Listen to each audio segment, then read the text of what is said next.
Lo peor que puedes hacer antes de subir de un avión es estar sentado.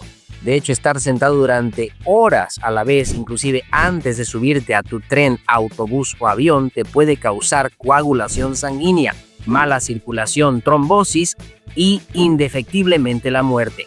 Ejercítate a diario, mejora tu circulación, porque si no lo haces, un solo coágulo es suficiente para causarte un derrame cerebral, un accidente cerebrovascular o un infarto de corazón o de pulmones.